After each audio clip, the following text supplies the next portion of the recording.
And welcome back to Coast. George Norrie with you. Let me tell you about our special guest, Greg Braden, five-time New York Times bestselling author, scientist, and pioneer in the world of bridging science, social policy, and human potential.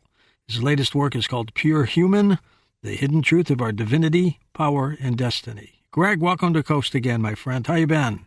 George, it's so good to hear you. It's the first time in the new year, and I am doing awesome. I am excited for this new book that we're talking about tonight and what it means in our lives. And this is unscripted. I'm going to follow your lead and this dance, and we'll see where this conversation goes. That's great. And I see your picture on the Gaia walls every month that I'm down in Denver.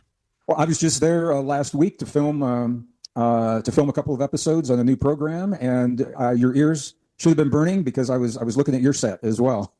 They love you out there, my friend. Everybody does. You know, we have a long history with Gaia, and they do a really good job of bringing new information in a good way to our community, to our global family, and I'm deeply appreciative of their willingness to give me the freedom to say what I want to say when I do those recordings. That's great. Tell me about the title Pure Human, The Hidden Truth of Our Divinity, Power, and Destiny. You know, George, I wrote this book. There are two parallel themes in this book. One is the identification of the concerted effort that is happening in our world right now to replace our biology with technology, to replace our humanness with artificial intelligence, computer chips in the brain, chemicals in the blood, RFID chips under the skin, nanosensors in the body, and the growing momentum to implement many of these technologies within the next 4.5 years by the year 2030.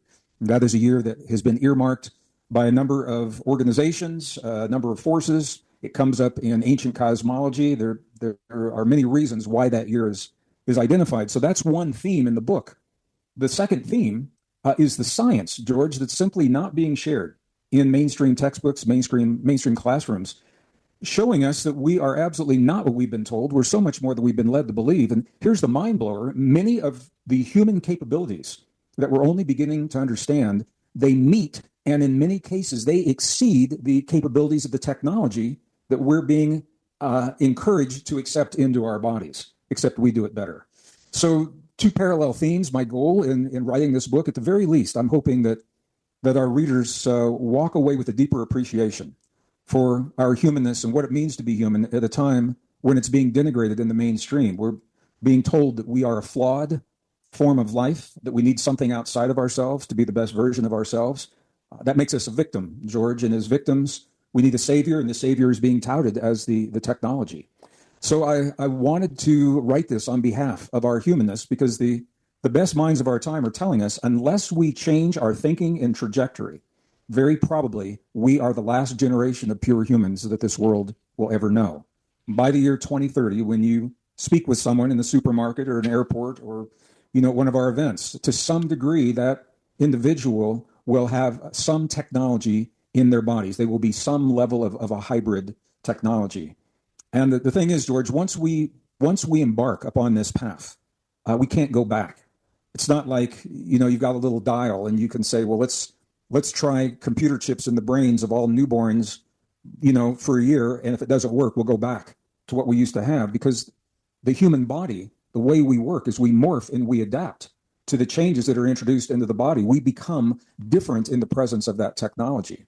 So the danger of accepting this technology in mass, I'm not talking about, one-off applications, to help people with prosthetics and computer chips that can speak to them. We're not talking about that.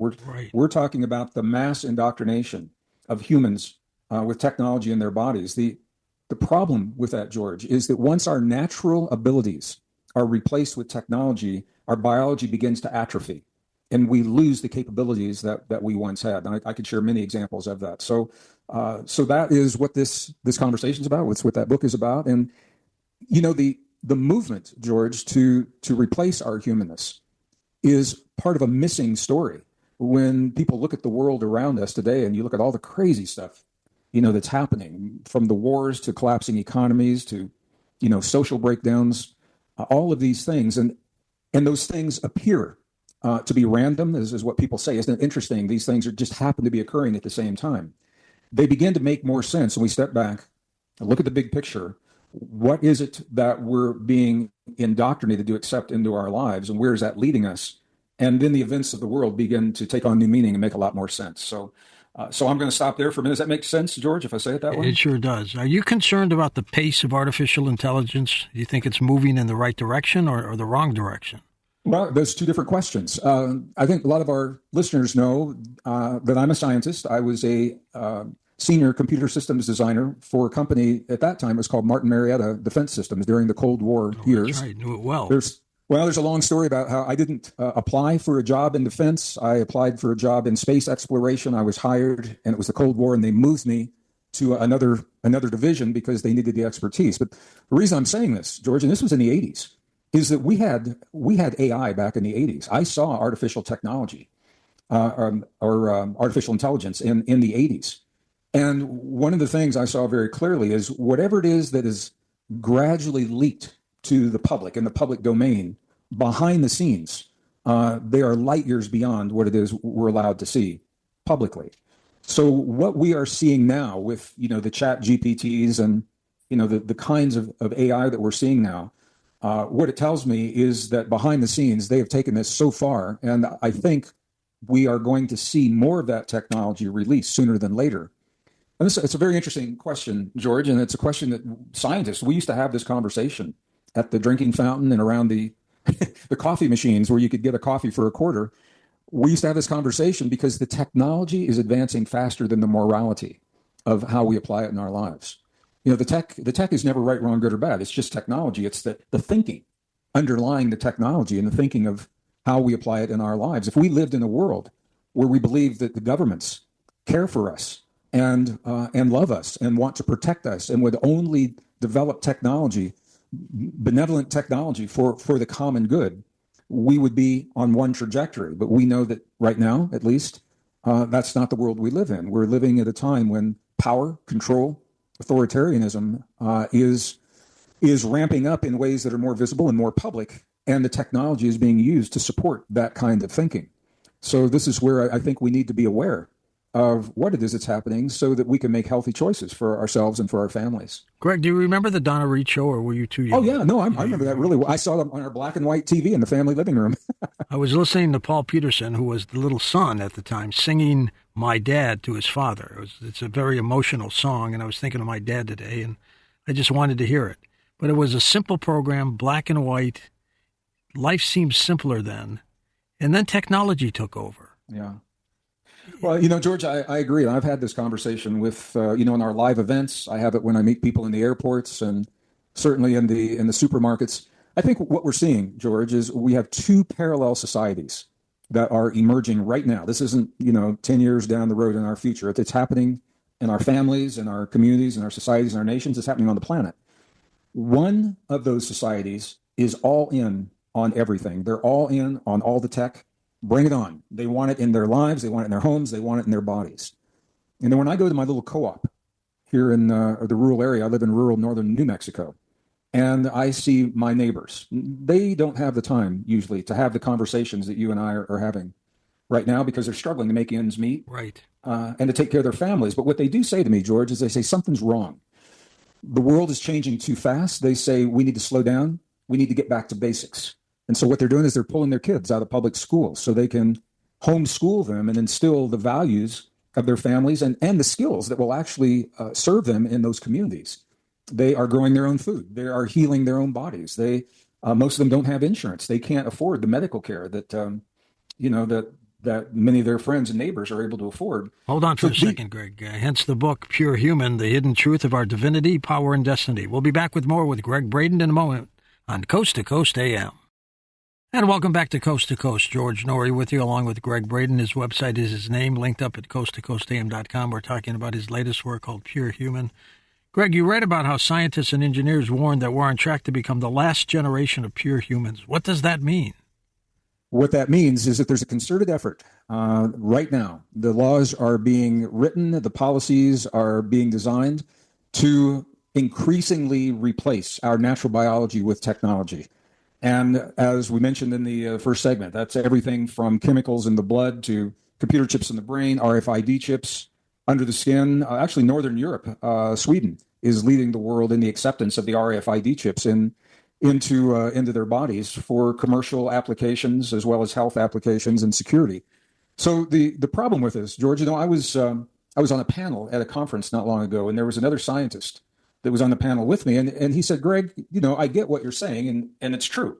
The technology is moving in this direction, but he said, isn't this just the natural next step in human evolution to merge our biology with technology? And I had to push back on that, George. I said, no, it is a form of forced or artificial evolution. Mm-hmm. It's not natural. And here's the reason.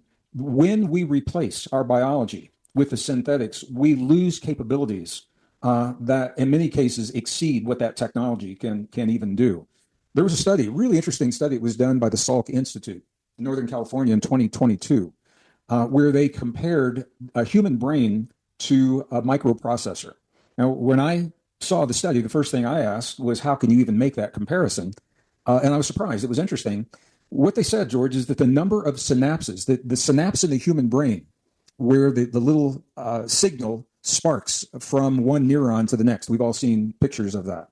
They equate that synapse with the transistors on a microprocessor. And interestingly, there's about the same number of synapses in the human brain as there are microprocessors on our most advanced chips. So I'll save you from all of the technical details. The bottom line was they found that the human brain was about 100-fold more efficient at solving the problems and doing the work than the microprocessor. And part of this is because the processor is limited by the physics of the stuff it's made of. It's limited by the physics of the silicon. But every time scientists push a human neuron or a human cell or human DNA to the edge of what they've always believed is possible, we do what humans do. We morph and adapt to that new condition and open up an entire new vista of possibilities. So where this is going, George, a few years ago, well, I'm going to back up. When I was in school back in 1950s, 60s, early 70s, we always thought of the human body from a biological perspective. We thought of ourselves as soft, sticky, wet, gooey, mushy stuff, in the cells. And that was the way biology texts presented a human body. About 10 years ago, George, something happened, and it's changed everything. That scientists began looking at the human body from an IT perspective, information technology. And what they found is a mind blower. What they found is that within our bodies, we are the equivalent of all of the technological components we build in the world around us. Those components mimic what we already do in our bodies, except we do it better. So let me give you some examples. The human body has about 50 trillion cells, give or take. And every one of those cells literally is a microcircuit, not a metaphor. It has an input, it has an output, it's a gated circuit. Every cell produces 0.07 volts of electrical potential, which doesn't sound like a lot until you do the math. 50 trillion cells times 0.07 volts. We're talking about 3.5 trillion volts of electrical potential. What would it mean if we could harness that and direct it to our healing or our intuition or our longevity? Every cell in the body emits photons. It receives photons. The photons are light. Light is information. There was a journal of soft computing technology that recently published a report saying that human DNA functions as a fractal antenna. So what does that mean? We all know an antenna tunes to a signal. A fractal antenna tunes to many signals across a broad spectrum of information all at the same time. So we're pulling in data. We're pulling in information from the world around us and we're broadcasting back. And it goes on and on and on, George. So you're beginning to look at the human body as what is now called a soft technology, not the primitive technology of a hard computer chip or a wire. We're more than that. We're neurons and cell membranes. And here's the beauty of all of this. We don't have to know how complex we are because our user interface is so simple. Our user interface is thought, feeling, emotion, breath, focus, nutrition, and movement. And each of these is what we call an epigenetic trigger. And I know many of your guests have talked about epigenetics. So this is one of those places where science and spirituality come together in a beautiful way because our most ancient and cherished spiritual traditions have always told us about thought, feeling, emotion, belief, breath, focus, movement, nutrition, and told us how to apply it in our lives without knowing the science behind the scenes. So when we are encouraged to accept external technology into our bodies, George, at the cost of losing our humanness, we are on the verge of giving away our humanness and our capabilities before we even know what it means to be fully human. That was a long answer to a short question, but I wanted to share that so we can tie into it later in the conversation. Greg, if one day they develop a chip to make a blind person see, wouldn't that be considered amazing? It's a beautiful thing. You know, Elon Musk has the company Neuralink, and it was originally developed, George, for our dear brothers and sisters that go halfway around the world and give their lives in the battlefields in the deserts of Iraq and Afghanistan and come home missing arms and legs. I mean, what a beautiful thing. If a computer chip can speak to that prosthetic and allow them to hold their babies and brush their teeth and feed themselves, these are one-off applications, and they are absolutely miraculous, beautiful, and I welcome those wherever they can be applied. But now what's happening is the thinking is to take that one-off technology and mandate it into all lives everywhere across the world by the year 2030. Computer chips in the brains of newborns by the year 2030. Whether we want it or need it or not. Well, they say that it would give the children in that generation an advantage, but what they're not telling them is the very, very high cost of giving away their humanness. So, George, there's another aspect to this we haven't touched upon yet. I'm going to use a word and let me define it. And the word is human divinity. It's in the title of the book. And I know it means different things to different people. Mm-hmm. Many people have linked it with religion in the past because there are schools of divinity that do just that. But the contemporary definition of divinity surprises a lot of people. And it simply means the ability to transcend perceived limitations. And that's it. Our ability to become more than the limitations that we've accepted for ourselves. That's human divinity.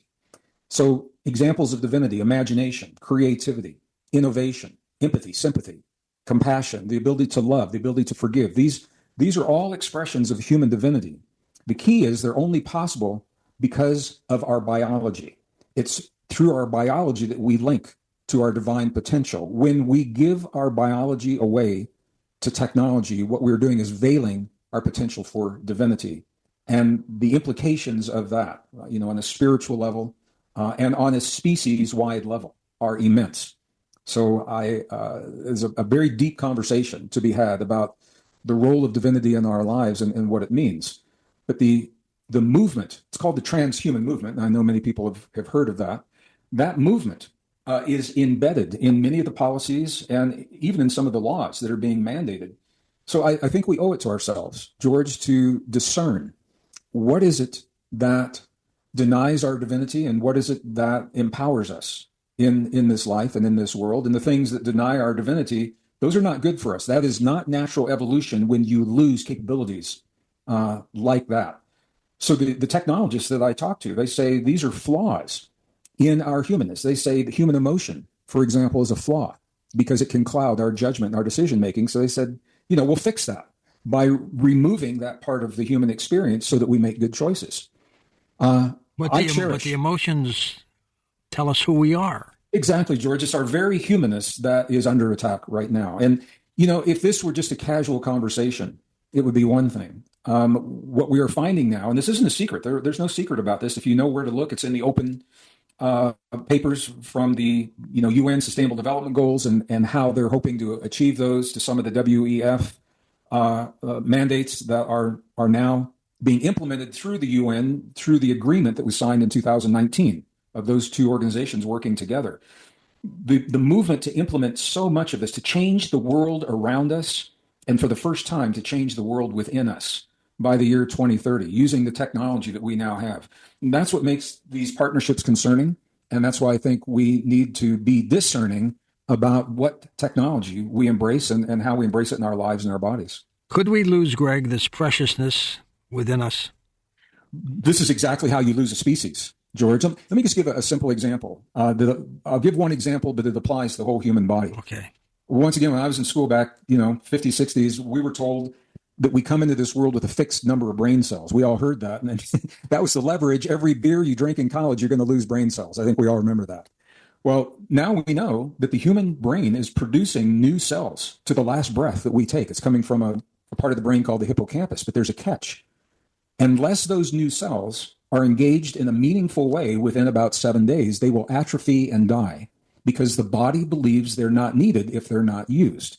There's a corollary in human biology that is called use it or lose it, and we've all heard this. Well, this same principle applies to everything in the human body. It applies to the immune system. It applies to the reproductive system. So when we begin embracing technology in our bodies in mass, and again, I'm not talking about a one-off case of an artificial hip or a knee or something like that, or prosthetics, but when we do this in mass as a species, the part of our biology, our systems that are replaced with the technology begin to atrophy and fail in one generation. And then the next generation, the body says, oh, we used to do those things, but we don't do that anymore because we have a chemical that does it for us, or we have a computer chip that does it for us. This is how you lose a species. I believe it were worth preserving. I think there's something so rare and so precious and so beautiful. And we're only beginning to understand it, George, and we're on the precipice of giving it away before we even know what it means to be fully human. And I think we owe it to ourselves to at least embrace what the new discoveries are showing us. And our divinity is about living the best version of ourselves. When we live the best version of ourselves, we are expressing all of those powers of human divinity that we mentioned earlier. Greg, are there scientists and engineers like yourself who are concerned about this? They're concerned on different levels, George. And, you've known me for many, many years. I am concerned about the technology. There's an even deeper layer of this that you've talked about on this program with many guests. We all are aware that there's an ancient and fundamental struggle in our world between what we call forces of light and dark, or good and evil. It means different things to different people. The goal of evil is to deny us our divinity. The goal of the evil is to deny us the ability to be the best version of ourselves. And what that tells us is that to triumph in that struggle, we live our divinity. We love without fear. We forgive without expectation. We are not afraid to heal our bodies, to imagine, to create, to innovate, to share, to communicate our ideas with one another. And anything that denies us our ability to do those things, anything that denies our divinity, we can say is an expression of evil in the modern world. And there are many forms of evil. There's technological evil, psychological evil. There is kinetic evil playing out on the battlefield, certainly. So this is in layers. We're talking about layers of understanding. And ultimately, when we look at the events of the world, George, what we're seeing is, as we approach this 2030 end date, we're seeing the powers that be jockey to be in the best position for power and control. And when we see those efforts happening, it's not surprising that there would be an effort to replace our biology with technology, because our humanness is where our power comes from. When we are fully human, fully awakened, and we fully embrace our divinity, we're not subject to the fear that makes us vulnerable and susceptible to the ideas and the agendas